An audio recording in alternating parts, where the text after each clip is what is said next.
Hello. Magandang gabi, umaga, tanghali sa inyong lahat. Mga gili kong taga-subaybay, mga followers, solid supporters, solid viewers. Ito po, share ko lang po sa inyo, no? Share ko lang ang buhay ko. Solo po ako ngayon sa aming bahay dahil yung mga anak ko po ay hiniram ng aking ex-wife magmula nung June 30. Umuwi kasi yung asawa ko galing Hong Kong. Hiniram yung 3 kong anak na babae. Nagbakasyon sila sa Maynila. At hanggang ngayon, nasa Manila pa sila. Dahil yung mama ng mga anak ko, yung ex-wife ko, nakabalik na ng ibang bansa noong June 7. Bali noong June 30 sinundo at hiniram ang mga anak ko ng ex-wife ko. Nagbanding sila ng mahigit 1 linggo sa Maynila. After 1 week, bumalik na rin po siya sa ibang bansa at doon niya hinabilin ang aking 3 anak sa aking kapatid sa aking bayaw sa Santa Rosa, Laguna. Kaya naman nag-aalala po ako dahil hanggang ngayon ay hindi pa sila nakauwi. At sabi ng anak ko, hinihintay pa daw nila ang package ng mama nila dahil binila na sila ng mga gamit doon sa Hong Kong at hinihintay daw ang package para pagdating ng package saka lang po sila uuwi dito sa Quezon, dito sa amin sa San Francisco, Quezon. Kaya share ko lang po sa inyo mga idol. Yung mga anak ko ang nagbabantay since namatay yung nanay ko November 16, 2020. Opo, 2020. Tama. Namatay po ang mama ko November 16, 2020. Ako na po ang nagtataguyod sa akin 3 anak. Dahil wala pong ibang magbabantay. Dati po, nagtatrabaho ako sa Maynila. Nung buhay pa ang mama ko, nagtatrabaho ako sa Maynila dahil may nagbabantay nga po. Nung namatay po ang mama ko, umuwi na po ako dito sa Quezon at ako na nagbabantay sa mga anak ko.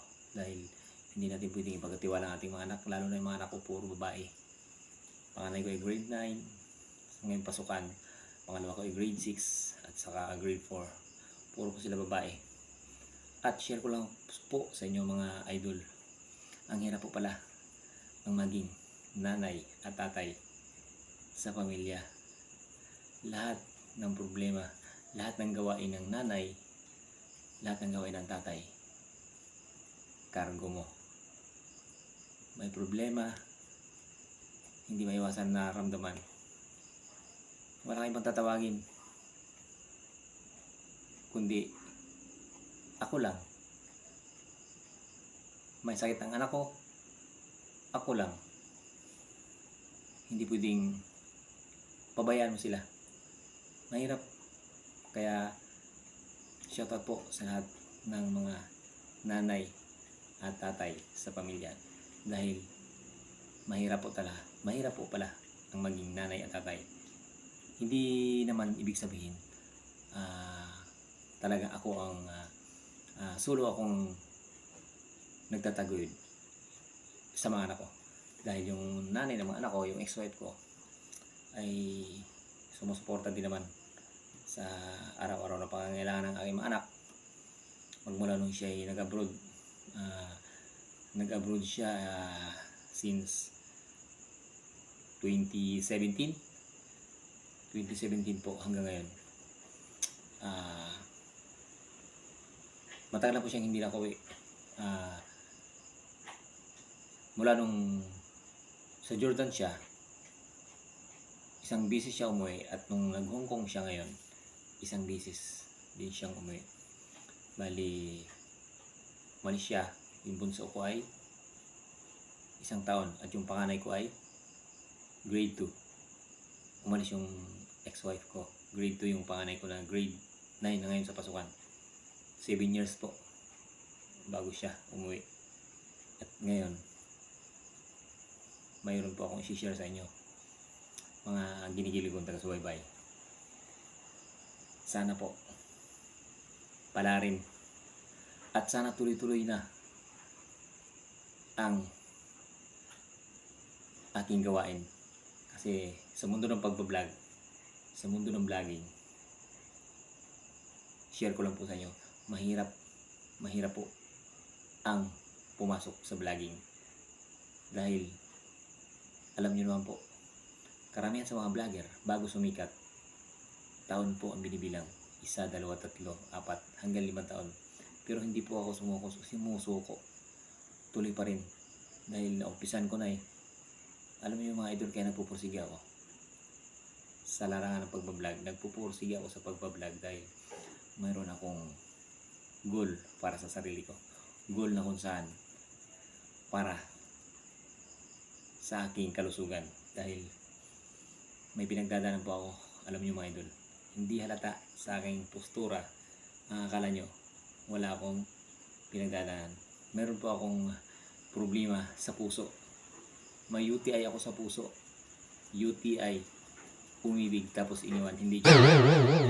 Pirahanan po ko sa puso. Nakumpain po kasi ako dati sa Santa Rosa City. Ang finding po sa akin ng doktor ay pneumonia. Pneumonia daw po.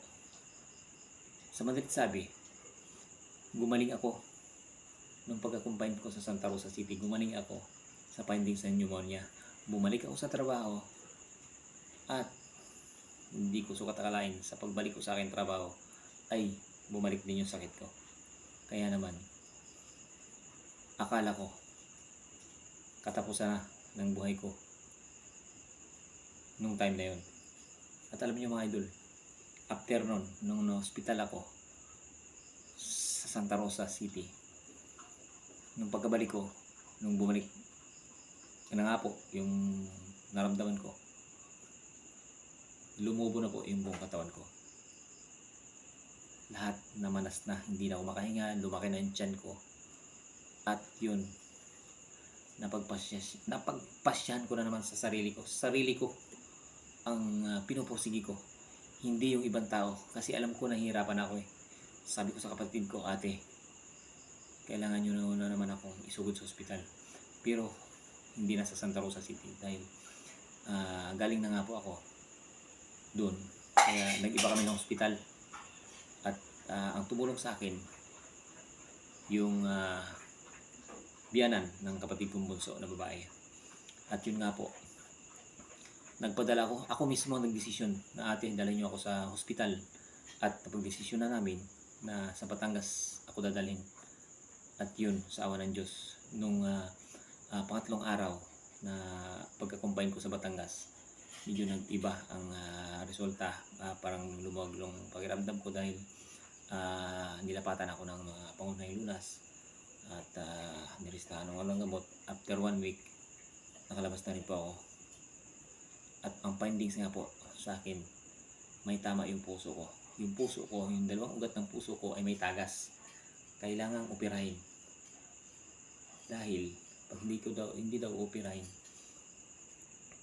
tuloy-tuloy po ang tagas. At alam niyo mga idol, inopera na ako na magpa-opera. Ginawa na ako ng referral ng doktor. Nirepair ako sa heart center. At alam niyo mga idol, ang presyo na inopera sa akin, 1 million. Nitsip ko, saan ko kukunin ng 1 million? Mahirap lang kami. Ibibinta ko yung ari-arian na pinamana ng mga magulang namin. Hindi po tawag dalangin na lumisan ako sa mundo. Wala rin kwenta. Nagpa-opera ako, lumisan din ako, wala din. Kaya nagpapasalamat ako kay God. Dahil kung hindi dahil kay God, wala na siguro ako. Kaya sa hindi po naniniwala na may Panginoon, mayroon po talaga Panginoon. Kasi alam niyo po, kung isipin niyo ang pinagdadaanan ko, dinadaan ko talaga sa Diyos. Kung sabi ko, Lord,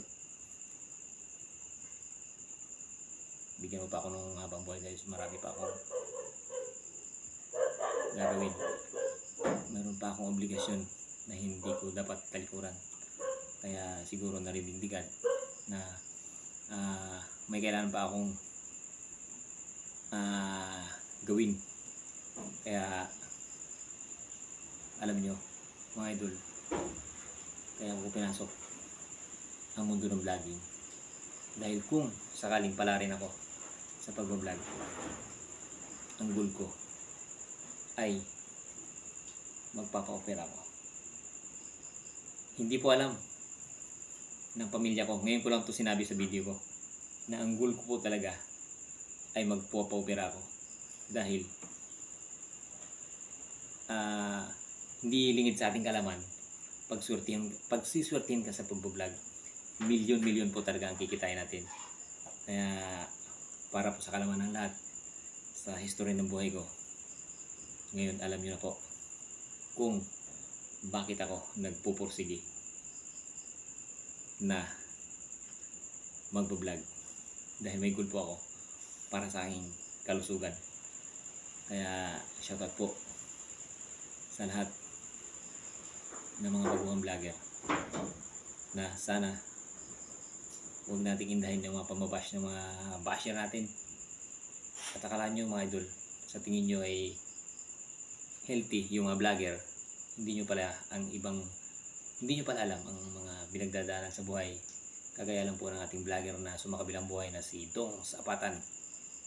Ang sanhi na kanyang pagkamatay ay nagmukbang siya isang ulo ng baka. Kaya shoutout po sa mga mahilig magmukbang na mga vlogger. Lahat ng mga mukbangers, shoutout po. Mag-ingat po tayo sa ating mga mumukbangin, lalong-lalo na ang mga matatabang pagkain gaya ng baka, baboy, mga lamang dagat na matataas ang kolesterol. Mag-ingat po tayo. Huwag po natin hintayin magaya tayo kay Dong Sapatan. Kaya yun na po. Hanggang doon na po mga idol. At shoutout sa The Wanderer Pangat, sa iba pang team Pag-ibig, team Halo-Halo, team Sinalikway. Sana mapanood nyo ang aking video at sana ma-relate kayo. Yun lang po. Maraming salamat.